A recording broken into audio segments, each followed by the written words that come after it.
Big boss season 6 live അപ്ഡേഷനിലേക്ക് എല്ലാവർക്കും സ്വാഗതം. Garden ഏരിയയിൽ ഗബ്രിയും റസ്മിനും ജാസ്മിനും ഇരുന്ന് സംസാരിക്കുകയാണ്. ഗബ്രി ഇരുന്ന സ്ഥലത്ത് നിന്ന് ഓപ്പോസിറ്റ് സൈഡിലേക്ക് മുഖം തിരിഞ്ഞാണ് ജാസ്മിൻ ഇരുന്നത്. അവിടെ ഇരുന്ന് ജാസ്മിൻ റസ്മിനോട് കുറേ കാര്യങ്ങൾ പറയുന്നുണ്ട്. എനിക്ക് ഇവനെ കാണുമ്പോൾ സങ്കടം വരുന്നു. എനിക്ക് അവനോട് മിണ്ടണമെന്നും അവൻ്റെ കയ്യിൽ പിടിച്ച് എനിക്ക് വയ്യ എന്ന് പറയണമെന്നുമുണ്ട്. അതെനിക്ക് പേടിയാകും. അത് പുറത്തു വരുന്നത് എങ്ങനെയാണെന്ന് പേടിയാകുന്നു. വീട്ടുകാർക്ക് അത് എങ്ങനെ എഫക്റ്റ് ആകുമെന്ന് എനിക്ക് പേടിയാകുന്നു. വീട്ടുകാർക്ക് എഫക്റ്റ് ചെയ്യുന്നത് ഈ ഗബ്രിക്ക് എങ്ങനെ എഫക്റ്റ് ചെയ്യുമെന്നും എനിക്ക് പേടിയാകുന്നു. എനിക്കാകെ കൺഫ്യൂഷൻ ആകുന്നു. എന്നെക്കൊണ്ട് ഒന്നിനും പറ്റുന്നില്ല. ഞാനിവിടെ സംസാരിക്കുന്നത് പോലും എനിക്ക് പേടിയാകുന്നു. എനിക്ക് വാ തുറക്കാനും പേടിയാണ് എന്നാണ് ജാസ്മിൻ റസ്മിനോട് പറയുന്നത്.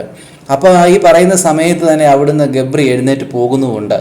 ഇതിനു മുമ്പ് ഇങ്ങനെയൊന്നും അല്ലായിരുന്നു ജാസ്മിൻ പറഞ്ഞത് എനിക്ക് ഇമേജ് കോൺഷ്യസ് ഒന്നുമില്ല. എന്നെക്കുറിച്ച് വീട്ടുകാർക്കറിയാം. ഞാൻ വീട്ടിലൊക്കെ പറഞ്ഞിട്ടാണ് വന്നത്. എന്നെക്കുറിച്ച് ആരും ഒന്നും പറയത്തില്ല. ഞാനൊരു തെറ്റും ചെയ്യുന്നില്ല.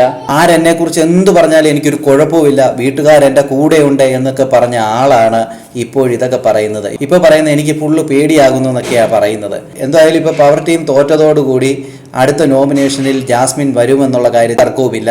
അന്നേരം അറിയാം ജാസ്മിനെ സപ്പോർട്ട് ചെയ്യുന്നവർ വെളിയിലുണ്ടോ ഇല്ലയോ എന്നുള്ളതൊക്കെ. നമുക്ക് കാത്തിരിക്കാം. കൂടുതൽ ബിഗ് ബോസിൻ്റെ ലൈവ് അപ്ഡേഷനായി ഈ ചാനൽ സബ്സ്ക്രൈബ് ചെയ്യാം മറക്കല്ലേ ഗൈസ്.